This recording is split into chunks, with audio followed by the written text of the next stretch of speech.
அம்மா மக்கள் முன்னேற்ற கழகத்தில் தஞ்சாவூர் மாநகர், தஞ்சாவூர் தெற்கு, தஞ்சாவூர் வடக்கு என்று அமைப்பு ரீதியாக பிரிக்கப்பட்டிருக்கிற 3 மாவட்டங்களில் உள்ள 8 சட்டமன்ற தொகுதிகளை சேர்ந்த தலைமை கழக நிர்வாகிகள், பிற அணிகளில் உள்ள மாநில நிர்வாகிகள், மாவட்ட கழக நிர்வாகிகள், மாவட்டத்தில் உள்ள பகுதி, ஒன்றியம், நகரம், பேரூராட்சியைச் சேர்ந்த நிர்வாகிகள் எல்லாம் நீங்க சந்தித்து வர இருக்கின்ற 26 தேர்தலுக்கு தயாராவதை குறித்து ஆலோசனை கூட்டங்கள் நடத்தி கொண்டிருக்கிறோம். மற்றபடி நீங்க கேட்கலாம். சசிகலா மேடமும் ஒரே நேரத்தில் சந்திச்சிருக்கீங்க. இது ஒரு அரசியல் சேர்ந்ததுக்கான ஒரு இதா எதிர்பார்க்கலாம். இல்ல, முன்னாள் அமைச்சர் நண்பர் வைத்திலிங்கம் அவர்களுக்கு சற்று உடல்நலக்குறைவு ஏற்பட்டதுனால நான் இங்க வந்திருந்தப்ப அது திரு ரங்கசாமி அண்ணன் மூலம் தெரிந்து கொண்டதுனால நான் இன்றைக்கு வருகிறேன்னு சொல்லிட்டு போய் அவரை பார்த்தேன். ஏதோ உங்களுக்கு தெரியும், அரசியல் உள்ளவங்க சந்திக்கிறப்ப அரசியலும் பேசுவோம். ஆனா நான் போனதே அவருடைய உடல்நலம் சம்பந்தமா விசாரிக்கா, அதை தாண்டி ஒண்ணும் இல்லை. யாரு? எடப்பாடி அடிக்கடி சொல்றாரு, நான் யாரும் கூட்டம்னு சேர்க்க மாட்டேன், உங்களை சேர்க்க மாட்டேங்கிறாரு, சசிகலாவை சேர்க்க மாட்டேன், ஓபிஎஸ் சேர்க்க மாட்டேன், மத்த யாரு வந்தாலும் சேர்த்துக்கிறேன் அப்படின்னு சொல்றாரு. நீங்க இது உண்மையான நீங்க போராடிட்டு இருக்கீங்க கட்சி, நீங்க அதை எப்படி நீங்க பாக்குறீங்க? அவரோட கருத்தை எப்படி நீங்க பாக்குறீங்க? அதாவது திரு பன்னீர்செல்வம் அவருடைய சித்தியையும் கட்சியை இணைக்கிறத பத்தி பேசுறாரு. நாங்க அம்மா மக்கள் முன்னேற்ற கழகம், நாங்க அவங்களோட இணைய வேண்டும், பழனிசாமி தலைமையில இணைய வேண்டிய அவசியமே எங்களுக்கு கிடையாது. நான் சொல்வது, எந்த போராட்டமும் பண்ணல. அம்மாவுடைய தொண்டர்கள் அவர்கள் ஓரணியில் திரண்டு தேசிய ஜனநாயக கூட்டணியை வலுப்படுத்துகின்ற விதமாக செயல்படுவதன் மூலம் செயல்பட்டால்தான் திமுக என்கிற தீய சக்தியையும் அந்த கூட்டணியை வீழ்த்த முடியும்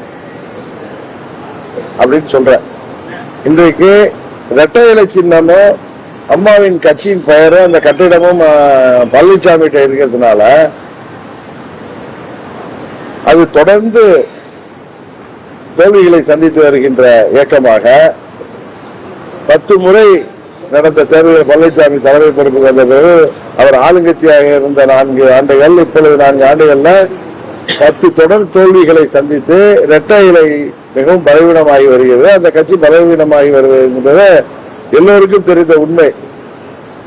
அங்கு உள்ள நிர்வாகிகளும் தொண்டர்களும் இரட்டை இலை பழனிசாமிகிட்ட இருக்கு, அவர்கிட்ட பணபலம் இருக்குங்கிறதுனால அவருக்கு தொடர்ந்து காவடி தூக்கி வந்தீங்கன்னா 26 தேர்தலுக்கு முன்பு பின்னால அந்த கட்சியே பழனிசாமி இல்லாமல் செய்து விடுவார். தன் மீது வழக்குகள் வந்து விடக்கூடாதுங்கிற பயத்துக்காக அந்த மாபெரும் மக்கள் இயக்கத்தை சுயநலத்திற்காக கேடயமாக பயன்படுத்தி வருகிறார். கொலைநாடு கொலை கொள்ளை வழக்கு முதல் அவர் 4 ஆண்டு ஆட்சிகள் அவருடைய தவறான நிர்வாகத்தால் ஊழல் முறைகேடுகள் ஏற்பட்டு அவர்கள் மீது எல்லாம் வழக்கு வந்து கொண்டிருக்கிறது. முன்னாள் அமைச்சர்கள் மேல தன் மீது வழக்கு வரக்கூடாது என்பதற்காக திமுகவிற்கு பயந்து கொண்டு திமுக பாராளுமன்ற தேர்தல் உட்பட இன்றைக்கு வெற்றி பெறுவதற்கு மறைமுகமாக இரட்டை இலையை பயன்படுத்தி வருகிறார். அதனால நீங்களாம் விழித்துக் கொள்ளவில்லை என்றால் உங்கள் மீது பெரிய பழி வரும். 26 தேர்தலுக்கு பிறகு நாங்கள் எல்லாம் சேர்ந்துதான் உங்களுக்காக நாங்கள் அதை மீட்டி தர வேண்டிய நிலைமை வரும். அதனால விழித்துக் கொள்ளுங்கன்னு சொல்றோம். அதுதான் எங்களுடைய நிலைப்பாடு. அவர்கள் தேர்தலுக்கு முன்பே விழித்துக் கொள்வதற்கான முகாந்திரங்கள் தெரிய வந்து இருக்கிறது. அதனால நல்ல செய்தி வரும் என்று அம்மாவின் தொண்டர்கள் எல்லாரும் நம்பிக்கை இருக்கு. அவ்வளவுதான். இதுல அவங்க வந்தாலும் வருவதனால நாங்க தேசிய ஜனநாயக கூட்டணியை தொடர போறோம், திமுகவை எதிர்த்து போராட போறோம், வெற்றி பெறணுங்கிறதுக்காக எல்லா முயற்சிகளையும் செய்ய போறோம். உம்மொழி கொலை பத்தி நீங்க பிஜேபியில இருக்கீங்க, அதனோட இருக்கீங்க.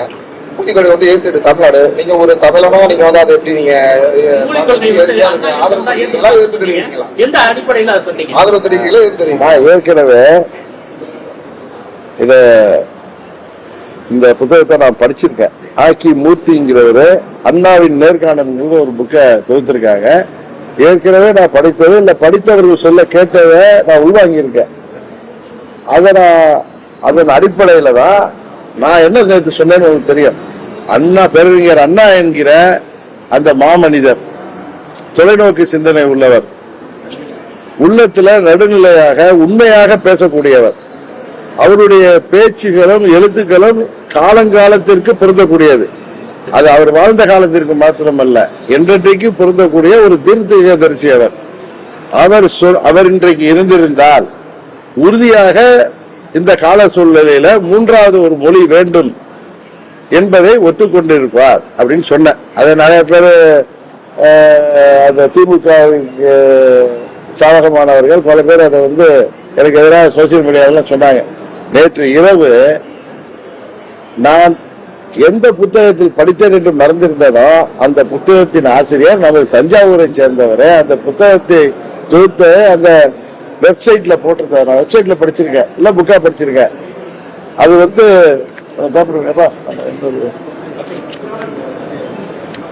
அந்த புக்கு அறிஞர் அண்ணாவின் நேர்காணல், ஆக்கி மூர்த்தியோட புக்கு. அவர் அண்ணாவுடைய நேர்காணல்கள் எல்லாம் 2004 இது வெளிவந்த புத்தகம்.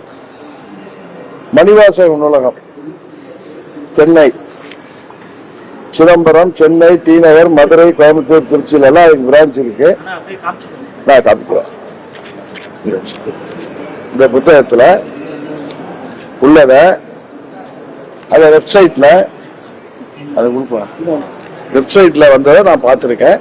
அதை பார்த்த என் நண்பரும் எனக்கு அனுப்பியிருக்காரு. அதன் அடிப்படையில தான் பேசினேன். இருந்தாலும் இது என்னன்னா, போஜனா அப்படிங்கிற ஒரு இதழுக்கு அண்ணா அவர்கள் முதல்வராக இருந்த பொழுது 20/4/67 கொடுத்த ஒரு பேட்டி. இந்த புத்தகம் என்ன சிறப்புனா, ஆக்கி மூர்த்தி என்பவர் அண்ணாவின் தீவிர ஆதரவாளர். அண்ணா சம்பந்தப்பட்ட புத்தகங்களை எல்லாம், பேச்சுக்களை எல்லாம் அவர் தொகுத்து வழங்கியிருக்கார். அதுல மெயினா இது பேட்டிகள், அண்ணாவுடைய பேட்டிகள்.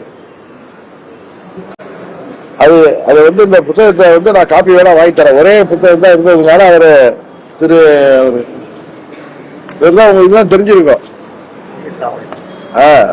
வி.எஸ். ராமலிங்கம் அவருடைய சன் செம்பியன், வி.எஸ். ராமலிங்கம் அவர்கள் இல்ல, ஒரு பையன் செம்பியன் இதெல்லாம் தொகுத்து வருங்கிறதெல்லாம் நான் அதை பார்த்துட்டு அவரை கான்டாக்ட் பண்ணப்ப அவர் இந்த ஒரே புத்தகம் இருந்துச்சுன்னு எடுத்துக்கூடாது, காலம்பரை கொடுத்துட்டு போனார். அதுல 24வது பக்கத்துல உள்ளதுதான் நம்ம படிக்கிறேன். 24வது பக்கத்தை காமிக்கிறேன். அண்ணா அவர்கள் சொல்லியிருக்காங்க, அந்த தலைப்பு என்னன்னா, ஒரே கட்சி ஆட்சி இந்தியாவுக்கு ஏற்றதல்லங்கிற தலைப்புல அவர் போஜனா பத்திரிகைக்கு ஏப்ரல் 20/67 கொடுத்த பேட்டியில 3 கோரிக்கைகள், தனி திராவிட நாடு கோரிக்கையை கைவிட்ட போதிலும் தன் 3 அடிப்படை கோரிக்கைகளை திமுக கைவிடவில்லைன்னு அண்ணா சொல்லியிருக்காரு. எங்களுடைய மொழியும் கலாச்சாரமும் காப்பாற்றப்பட வேண்டும், இந்திய கூட்டாட்சிக்குள் எங்கள் மாநிலத்திற்குரிய அரசியல் உரிமைகள் பாதுகாக்கப்பட வேண்டும். 2, எங்களுடைய பொருளாதார முன்னேற்றத்திற்கு உறுதிமொழி தேவை. தனி நாடாக பிரிந்தால்தான் இந்த பாதுகாப்பு கிடைக்கும் என முதலில் நினைத்தோம். ஆனால் சீன படையெடுப்பிற்கு பின்பு இந்தியாவின் ஒரு பகுதியாக செயல்படுவதன் அவசியத்தை உணர்ந்து கொண்டோம். அதனாலதான் தனித்தமிழ்நாடு கோரிக்கை விட்டதுல அது ஒரு காரணம். அதற்கு பிறகு தொடர்பு மொழிங்கிற பேர்ல அண்ணா அந்த கேள்விக்கு பதில் சொல்லியிருக்காரு. காலப்போக்கில் அனைத்து இந்தியாவிற்கும் ஒரு பொது தொடர்பு மொழி உருவாக வேண்டும், அதுவரை ஆங்கிலமே இணைப்பு மொழியாக நீடிக்க வேண்டும், 14 தேசிய மொழிகளுக்கும் சம மதிப்பு அளிக்கப்பட வேண்டும். காலப்போக்கில் அனைத்து இந்தியாவிற்கும் ஒரு பொது தொடர்பு மொழி உருவாக வேண்டும் சொல்லியிருக்காரு. நல்ல பேரு கூட என்ன கேட்டாருன்னா, அது அவங்க ஒண்ணு ஹிந்தின்னு சொல்ல, நானும் ஹிந்தின்னு சொல்லல. ஆனா நாம் அனைவருக்கும் என்ன ஒரு உண்மை தெரியும்னா, அனைத்து மாநிலங்களிலேயும் எளிதாக நீங்க தொடர்பு கொள்ளணும்னா, அதாவது அனைத்து இந்தியாவிற்கும் ஒரு பொது தொடர்பு மொழி உருவாக வேண்டும் அண்ணாவே சொல்லியிருக்காரு. யாரை நம்ம எல்லாம் பின்பற்றுறோமோ, யார் பேரை சொல்லி கட்சி நடத்துறோமோ, யார் பேரை சொல்லி ஆட்சி நடத்துறோமோ, அண்ணா அன்றைக்கு இந்தியை எதிர்த்து போராடினார், அன்றைக்கு இந்தி மொழி திணிக்கப்பட்ட போராடினார், மீண்டும் மொழி போரெல்லாம் சொல்றாங்களே.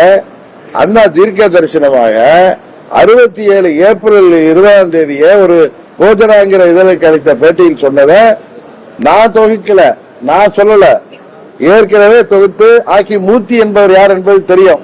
அதை வெளியிட்டவர்கள் யார் என்பது தெரியும். வெப்சைட்ல வெளியிட்டவர்கள் உங்களுக்கு எல்லாம் நல்லா தெரியும். அது தஞ்சாவூர்ல சேர்ந்த VS ராமலிங்கம், அவரும் அவருடைய மகன் செம்பியனும் தலைவராகவும் செயலாளராகவும் இருக்க அண்ணா பேரவை சார்பாக வந்தது. நீங்க வேணா அவரை அனுபவித்து கேட்டுக்கலாம். அவர்கிட்ட இந்த புக்கை வாங்கி படிச்சேன். இதுல அனைத்து இந்தியாவிற்கு ஒரு பொது தொடர்பு மொழி வேண்டும்னா எந்த மொழி யதார்த்தமா ஒரு மொழியை நம்ம போனா இப்ப தமிழ் ஆங்கிலம் முக்கியம் அண்ணா சொல்லியிருக்காரு, நம்ம படிக்கிறோம். ஒரு தமிழை தான் நம்ம படிக்கிறோம். நீங்க கேட்ட கேள்விக்கு இந்தியா முழுவதும் நாம் சென்று வேலை பார்ப்பதற்கோ தொடர்பு மொழி ஒன்று இருப்பது ஒரு காலப்போக்கில் ஒரு தொடர்பு மொழி வேண்டும் என்பதை அண்ணா அன்றே உணர்ந்திருக்கிறார். கிட்டத்தட்ட 60 ஆண்டுகளுக்கு முன்பு சொன்ன அண்ணாவின் அந்த வார்த்தைகள் மெய்யாகின்ற சூழ்நிலை இன்றைக்கு உலக நாடுகளை தொடர்பு கொள்வதற்கு எப்படி ஆங்கிலம் பயன்படுகிறதோ, ஏன்னா நானே ஹிந்தி படிக்காததுனால எனக்கு ஆங்கிலம் தெரிஞ்சிருந்தேன். டெல்லியில எல்லாம் போயிருந்தப்ப நான் ஏதோ ஒரு கடைக்கு போறப்ப நான் அதுல பட்ட கஷ்டங்கள் தெரியும். எத்தனையோ பேருக்கு தெரியும். அங்க தமிழ்நாட்டை விட்டு நாங்க வெளில போக மாட்டோம், இங்கதான் இருப்போம் முடிவு எடுத்தவங்க 3வது மொழி தேவையில்லை. கேளுங்க, காலப்போக்கில் அனைத்து இந்தியாவிற்கு ஒரு பொது தொடர்பு மொழி உருவாக வேண்டும் சொல்றாரு. அவர் எதை சொன்னாருன்னு தெரியாது. எது எளிதான ஒரு தொடர்பு மொழியை அதை நம்ம படிச்சா, ஒரு மொழியை படிச்சா 3வது படிச்சா இந்தியா முல்லா தொடர்பு கொண்ட மொழிய நான் அதை எப்படி பாக்குறேன்னா, அண்ணா அதை ஹிந்தின்னு சொல்லல. ஏன்னா நீங்க அதுக்கு ஒரு வாக்குவாதத்துக்கு வருவீங்க. இப்ப எங்க மாணவர் நடிச்சா கூட அது அண்ணா சொல்லலன்னு வக்கீலா சொன்னாரு. நீங்க இன்பிட்வீன்ல எல்லாம் பேசாதீங்க. அவர் டைரக்டா சொல்லல, அண்ணா கோடிட்டு காமிச்சிருக்கார். தமிழ்நாட்டில் வசிப்பவர்களுக்கு, அண்ணாவின் கொள்கைகளை பின்பற்றக்கூடியவர்களுக்கு, நாம் திராவிடன் என்று சொல்லிக் கொள்பவர்களுக்கு இன்றைக்கு 3வது மொழி சொல்வதே பெரிய குற்றம். நீங்க கூட என்ன கேட்டீங்க, ஒரு தமிழனா எஸ், ஒரு தமிழனா நான் ஏத்துக்கிறேன். நான் பெரிதும் மதிக்கின்ற பேரறிஞர் அண்ணா காலப்போக்கில் அனைத்து இந்தியாவிற்கு ஒரு பொது தொடர்பு மொழி உருவாக வேண்டும் என்று சொல்லியது இந்த புத்தகத்தில் வந்திருப்பது தொகுப்பு. இது தொகுப்பாளருடைய கிரெடிபிலிட்டியை நீங்க செக் பண்ணிக்கலாம், இந்த தொகுப்பையும் செக் பண்ணிக்கலாம். சரிதானே? இப்ப அதுல என்ன கேள்வி இருக்கு? அடுத்தது திணிக்க கூடாது. தனிப்பட்ட மனிதனோட ஒரு மொழியை கத்துக்கிறது ஒரு தனிப்பட்ட மனிதன். நம்ம வெளிநாட்டுக்கு போறோம், வெளிமாநிலத்துக்கு போறோம், அது சொந்த விருப்பப்படி பண்ணிக்கிறது.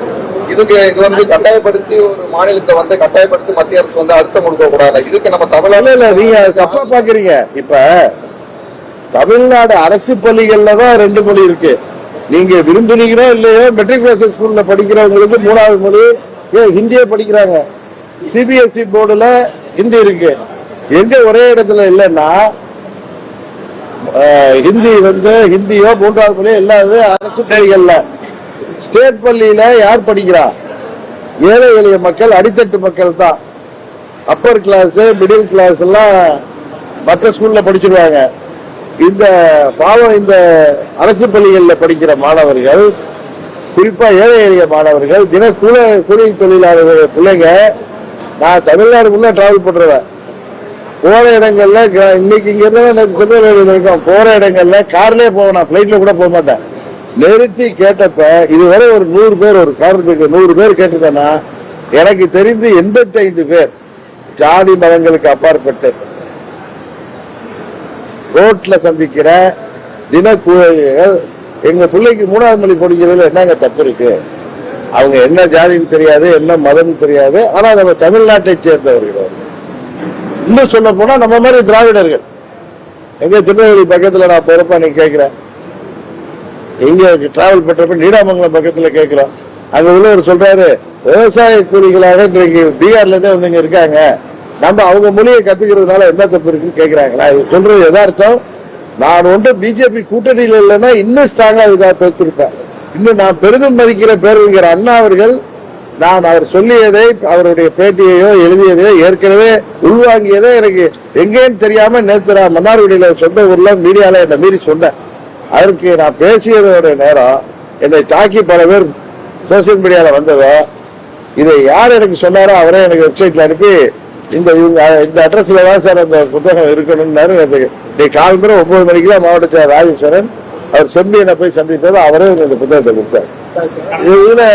இதுல நான் தமிழனா இருந்துட்டு மொழி திணிப்பே இதுல கிடையாது. அரசின் கல்விக் கொள்கை அது. 3வது ஒரு மொழி, தாய்மொழி அவசியம் படிக்கணும்னு சொல்றாங்க. அவர் சொல்றது தாய்மொழியை படிங்க, ஆங்கிலத்தை படிங்க, 3வது ஒரு மொழியை படிங்க. அது நம்ம பொறுத்த வரைக்கும் அது ஹிந்தியா இருந்தா இந்தியா ஃபுல்லா தொடர்பு மொழியாக இருப்பதற்கு பயனாக இருக்குன்னு நாங்க சொல்றேன். இதை நீங்க மறுப்பது ஏற்றுக்கொள்வது உங்களுடைய சொந்த கருத்து. ஆனா அண்ணா அவர்கள் காலப்போக்கில் அனைத்து இந்தியாவிற்கு ஒரு இணைப்பு மொழி தேவை என்பதை கிளியரா சொல்லியிருக்காரு. அதனால அண்ணாவின் பேரை சொல்லி யாரையும் ஏமாற்ற முடியாதுங்கிறத ஒரு பொது தொடர்பு மொழின்னு சொல்றாரு. ஒரு பொது தொடர்பு மொழி உருவாக வேண்டுங்கிறார். அவர் வேணா ஹிந்திய சொல்லுங்களேன்னு சொல்ல. ஆனா நான் என்ன உணர்றேன்னா எல்லா மாநிலத்துக்கும் எளிதா தொடர்பு கொள்றது ஒரு 3வது மொழி ஈஸியா படிச்சீங்கன்னா ஈஸியஸ்ட் வே இஸ் ஹிந்தி. ஆனா நீங்க அடிக்கடி சொல்ற வார்த்தை ஆரம்பத்துல கட்சி நீங்க வெளில வந்த பிறகு ஸ்லீப்பர் யார்கிட்ட இருக்காங்க, ஸ்லீப்பர் வந்துருவாங்க சொல்லுவாங்க சொல்றீங்க. இதுவரையும் அந்த ஸ்லீப்பர் யாரும் லாஸ்ட் சொல்லல. 2026 தேர்தல் அந்த ஸ்லீப்பர் வந்துருவாங்களா? உங்ககிட்ட சில உங்களுக்கு உங்க கட்சியில வந்து இணைஞ்சிருவாங்களா? அதாவது ஸ்லீப்பர் செல்லு ஒருத்தர் இருக்க முடியாது, நிறைய பேர் இருப்பாங்க. ஸ்லீப்பர் செல்ல அவங்க ஏதாவது தீவிரவாதியா படுத்துக்கிட்டு இருக்கவங்களோ தூங்கிட்டு இருக்கவங்களோ கிடையாது. அவரு எங்கேயும் ஆக்டிவா இருப்பாங்க. எங்களுக்கு எது தேவையோ எங்களுடைய பேரண்ட் பார்ட்டில இருக்கவங்க. இப்ப உதாரணத்துக்கு எங்க சித்தியை நாங்க பெங்களூர்ல இருந்து அழைச்சிட்டு வந்தோம். அன்னைக்கு பழனிசாமி என்ன பண்ணாரு, எல்லையில வந்து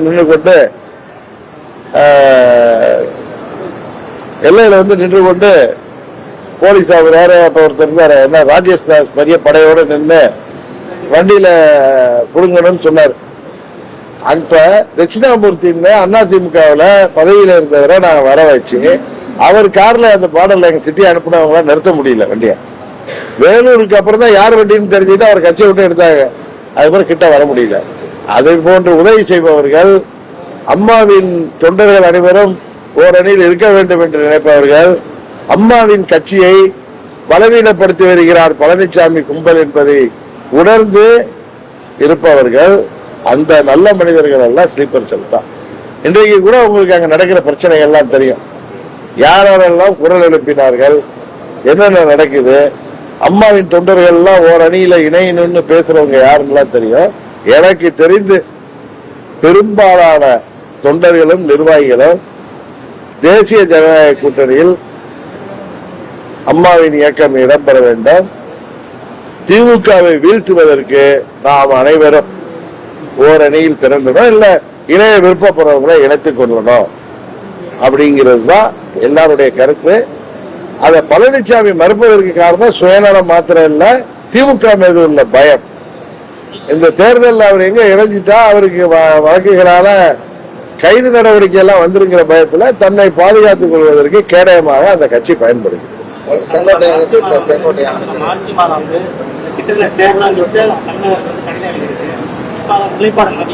ஆமா, அதுக்கு வந்து என்ன பதில் சொல்றாங்க தமிழ் பேப்பர் கூட அதுல கிளியரா இருக்கு. இதை நான் படிக்கிறேன், ஹிந்து பேப்பர்லாம் கூட இருக்காங்க. இங்க அவர் சிவதாஸ் மீனா சீஃப் செக்ரட்டரி இருந்தவர் எழுதியிருக்காரு. With reference to your letter 23 to 24, I would like to inform that the state of Tamil Nadu is very keen to sign the MOU, very keen, for establishing the PM Sri schools in the state. நாங்க ரொம்ப அதுல கீனா இருக்கோம்னா என்னங்க அர்த்தம்? ஆர்வமா இருக்கோம், நாங்க அதுல ரொம்ப ஈடுபாடோட இருக்கோம். In this regard, a state level committee headed by School Education Secretary has been constituted. Based on the recommendations of the committee, the MOU for establishing PM Sri schools will be signed by the state before beginning of the next year. இல்லங்க, அப்படி சொன்னா என்ன சொல்லுவான்? Regarding the PM Sri scheme, we have constituted a committee headed by the School Education Secretary. We will wait. Let us wait for the recommendations. After that we will decide தான் நம்ம சொல்லுவோமே தவிர we are very keen to sign the எத்தனை இடத்துல சொல்றீங்க, உங்க விருப்பத்தை காமிக்கிறீங்க. அதை நீங்க அருளன் திருப்புறாரு. அதுக்கு எழுதப்பட வேண்டிய லெட்டர் இப்படி இருக்குமா என்பதை ஆங்கிலம் தெரிந்தவர்கள் தயவு செய்து உணர்ந்து கொள்ள வேண்டும். இதுல விதண்டாவதமா கேள்வி கேட்கலாம். பேஸ்ட் ஆன் தி ரெக்கமெண்டேஷனுக்கு அப்புறம் we will decide சொல்ல வேண்டியதானே whether to join or not. தானே நானா இருந்தா போடுவேன், நீங்களா இருந்தா அப்படித்தானே போடணும். அதை விட்டுட்டு எதுக்கு நீங்க ஒரு ஆர்வத்தை காமிக்கிறீங்க? திமுக அமைச்சர்களோட குழந்தைகள் தான் மும்மொழி படிக்கும். இதுல வந்து அந்த வார்த்தையே வராது. ரொம்ப கீனா we are very keen to joinங்கிறாங்க. அந்த இது வந்ததுக்கு அப்புறம் சேர நீங்க அது வந்ததுக்கு சொன்னா we will decide after the recommendations of the கமிட்டின்னு தான் நான் சொல்லுவோம். அதுதான் சொல்லணும். இது ஏமாத்துற அதுதான் சொல்றாரு. நீங்க ஏமாத்துறீங்க, நீங்க யூ டர்ன் எடுத்துட்டீங்க, you are dishonest அப்படின்னு அவர் சொல்றாரு. டிஸ்ஆனஸ்ட் சொல்றது காரணமே இது ஆங்கிலம் தெரிந்தவர்கள். நீங்க நம்ம சம்மந்தம் ஒருத்தர கேளுங்க, ரொம்ப இன்ட்ரெஸ்ட் காமிக்கிறாங்க. அப்பதான் வரும். ஒரு வீட்டுல போய் பொண்ணு பாக்குறேங்க, பொண்ணு பார்த்துட்டு எங்க பையனை வந்து பார்த்துட்டு எல்லாம் கலந்து பேசி சொல்றேன்னு தான் சொல்லுவோம். நாங்க உங்க வீட்டு பொண்ணை கட்டணும்னு ஆர்வமா இருக்கோம், மாப்பிள்ள வந்துடட்டும், பார்த்ததுக்கு அப்புறம் நாங்க வந்து நிச்சயதாரத்தை வச்சுக்கிறோம்னு சொன்னோம்னா நம்மள மாதிரி அயோக்கியம் இருக்கு இல்லையா, இருக்கானா இல்லையா கேக்குறேன். இல்ல மாப்பிள்ளை வந்து பார்த்ததுக்கு அப்புறம் தானே முடிவு பண்ணுவோம்னு சொல்லலையே நீங்க. நாங்க ரொம்ப இன்ட்ரெஸ்டா இருக்கோம், நாங்க எல்லாம் ரொம்ப இன்ட்ரெஸ்டா இருக்கோம், என் பையனும் வந்து பாத்துட்டோம், பார்த்ததுக்கு அப்புறம் நிச்சயதாரத்தை வச்சுக்கோன்னு சொல்ற மாதிரி தான் இது. நான் அப்படிதான் பாக்குறது. ஆமா, நிறைய செய்திகள் வருது, ஏற்கனவே வந்துச்சு. சயின்டிபிக்கா அதுலயும் ஊழல் பண்றாங்க. இப்ப உங்களுக்கு தெரியும் நம்பர் 2 சேல்ஸ் ஃபேக்டரியில இவங்களுக்கு வேண்டிய ஃபேக்டரிகள் எத்தனை இருக்கு, அதுல இருந்து நம்பர் 2வா கடைகளுக்கு அனுப்பி அதை சேல் பண்றப்ப அதுல வர்ற உண்மையான வரி வருவாய் அரசாங்கத்துக்கு போறது இல்லாம இவங்க பாக்கெட்டுக்கு போகுதுங்கிறது பலாயிரம் கோடி. இதுல 25,000 கோடி வருமானம் வந்து 25,000 கோடி கிட்ட ஆண்டுக்கு வந்து அதுல இத நம்பர் 2 சேல்ஸ் நடக்குது அப்படிங்கிறத குற்றச்சாட்டுகள் அடிப்படையில நிறைய பேர் கோரிக்கை வைத்த அடிப்படையில் இடி இன்னைக்கு விசாரிக்கிறாங்க. உண்மை வெளிப்படட்டும். இது எப்படி டெல்லியில கெஜ்ரிவால் மேல ஒரு பெரிய ஸ்கேம் வந்துச்சோ பாலிசியிலேயே, இது வந்து அந்த எக்ஸிகியூஷன்ல சயின்டிபிக்கா எதுவும் நடக்குது அப்படிங்கிறது எல்லாரும் மத்தியிலும் இருக்கு. அந்த டாஸ்மாக் கடைகள் மூலம் அரசுக்கு பில்லு போட்டு விற்காம விற்கிறது நம்பர் 2 சேல்ஸ் தான். உங்களுக்கு தெரியாது இல்ல, அது நடக்காத கண்டுபிடிப்பதற்கான முயற்சி நடந்துட்டு இருக்கு. அதுல அவங்க மடியில கணம் இல்லைன்னா யாரும் பயப்பட வேண்டிய தேவையில்லை.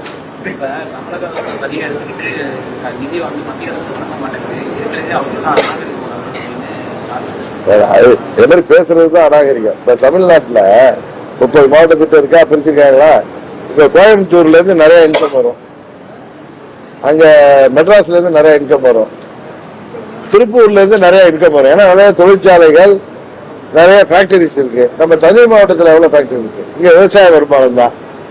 புதுக்கோட்டையில என்ன வருமானம் வர முடியும், ராமநாதபுரத்துல என்ன வருமானம் வர முடியும், அங்க தூத்துக்குடியில இருந்து என்ன வருமானம், அங்க கூட ஃபேக்டரி இருக்கு. அங்க எங்க இருந்து அரசுக்கு இன்கம் டாக்ஸுக்கு வருமானம் அதிகமா கிடைக்கணும், எங்க இருந்து ஜிஎஸ்டி அதிகமா வருது தொழில் இருக்கு. இப்ப டவுன்ல இங்க தஞ்சாவூர்ல இருந்து ஜிஎஸ்டி அதிகமா இருக்கும், பக்கத்துல உள்ள கிராமத்துல இருந்து இருக்காது. அப்ப நீங்க என்ன கேக்குறீங்கன்னா தஞ்சாவூர் கொண்டுதான் ஸ்கீம் கொடுக்கணும், பக்கத்துல உள்ள அந்த கிராமத்துக்கு கொடுக்க கூடாதுன்னு சொல்ற மாதிரி இப்ப தமிழ்நாடு பட்ஜெட் எல்லா மாவட்டத்துக்கு சேர்த்து தானே போடுறாங்க. இதுல வந்து எங்களுக்கு வேணா ஸ்கீம் கேளுங்க, அதை விட்டுட்டு எங்கள்கிட்ட இருந்து நிறைய வருதுன்னு இவர் கட்டல. இங்க செய்யற தொழில்கள்ல இருந்து வர்ற வருமானம் இன்கம் டாக்ஸ்ல போகுது, ஜிஎஸ்டில தொழில்கள் மூலம் வர வருமானம் வருது. அது இந்தியா முழுமைக்கு தானே அவங்க பிரிச்சு கொடுக்க முடியும். இப்ப தமிழ்நாட்டில் வர்ற வருமானம் எங்க இருந்து வருதோ கோயம்புத்தூருக்கு தான் கொடுக்க முடியுமா, இல்ல திருப்பூருக்கு மாத்திரம் கொடுக்க முடியுமா, இல்ல சென்னைக்கு மாத்திரம் கொடுக்க முடியுமா? அதே மாதிரி எல்லா மாவட்டத்துக்கும் பிரிச்சு கொடுக்கறத அவர் செய்யறப்ப ஒரு மத்திய அரசாங்கம் எல்லா மாநிலத்தையும் கொடுக்க முடியும். இதுல டிஸ்ஆனஸ்ட்ங்கிறத இவங்களுடைய ஏமாற்று வேலை தானே. இவங்க சயின்டிபிக் கரப்ஷனுக்கு உள்ளவங்க. இவங்க எந்த இப்ப அரிட்டாப்பட்டியில அந்த டங்ஸ்டனையும் முதல்ல அதுக்கு ஒரு தலையை காமிக்கிறது, பாம்புக்கு மீனுக்கு தலையையும் பாம்புக்கு வாழையும் காட்டுற மாதிரி இவங்க நடந்துக்கிறாங்கிறது ஊரறிஞ்ச விஷயம். அதை வந்து அவர் அதையும் திசை திருப்புறது. நீங்க அவர் வந்து தமிழ்நாடு எம்பிஸ் பத்தி பேசினா மக்களை பத்தி பேசுறது.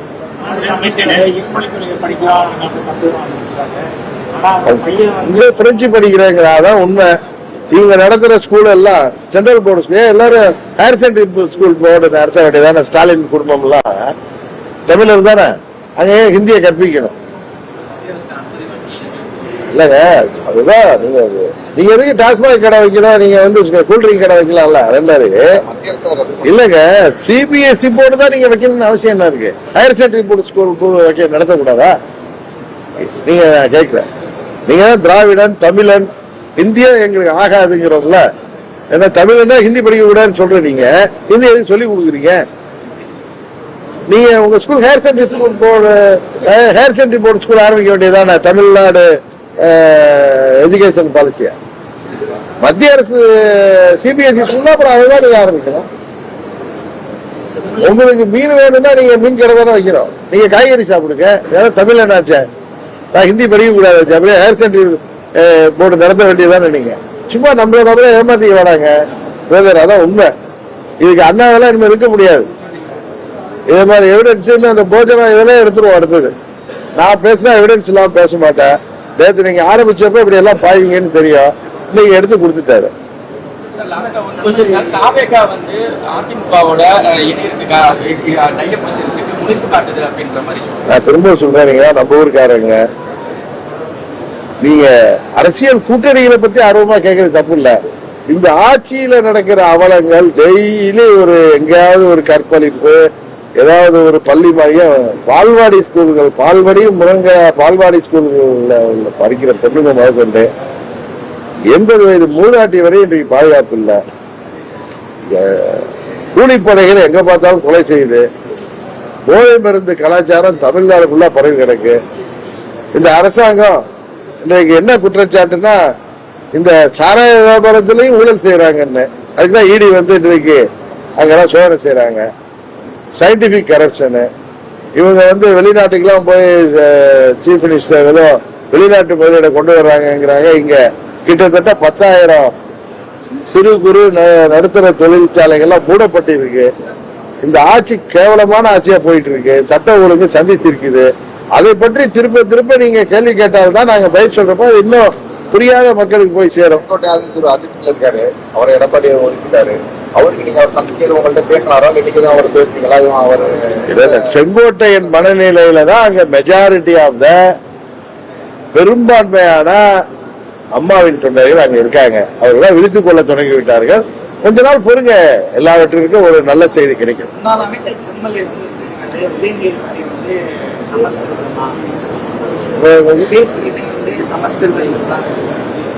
உதய சூரியன், சூரியன்கிற வார்த்தையே சன்ஸ்கிருத் தானே. உண்மைதான் அவர் சொல்றது. கடந்த முறை சேர்த்து வச்சாங்க. அதே மாதிரி சேர்த்து வைக்கிறது வாய்ப்பு யார் சேர்த்து? அப்போ ஒரு அம்மாவுடைய ஆட்சி தொடரணுங்கிற சென்ஸ்ல பிஜேபி அதை செஞ்சு வச்சாங்கன்னு பன்னீர்செல்வமே சொல்லிருக்காரு. கவர்னர் 2 பேரையும் சேர்ந்து வச்சாரு. இப்ப வந்து பழனிசாமி அவங்களுக்கு அல்வா கொடுத்துட்டு திமுகவுக்கு பயந்துட்டு ஆட்டம் போட்டுட்டு இருக்காரு. அதனால இதற்கெல்லாம் தொண்டர்கள் எல்லாம் சேர்ந்து எல்லாரையும் சேர்த்து வைப்பாங்கிறத என்னுடைய எண்ணம். எந்த அரசியல் தலைவர்கள் சந்திச்சாங்க அப்படிதான் பாக்குறேன். அதிமுக பாஜக கூட்டணி நீங்க அந்த கூட்டணி இருக்கீங்களா? நான் பல முறை சொல்லிட்டேன், நாங்க தேசிய ஜனநாயக கூட்டணியில் இருக்கோம். எங்க கூட்டணிக்கு எந்த கட்சி வந்தாலும், அதிமுக இல்ல, தமிழ்நாட்டில் எந்த கட்சி எல்லாம் திமுக ஆட்சியை வீழ்த்தணும்னு நினைக்கிறாங்களோ அவர்கள் அனைவரும் எங்க கூட்டணிக்கு வர்றவங்க.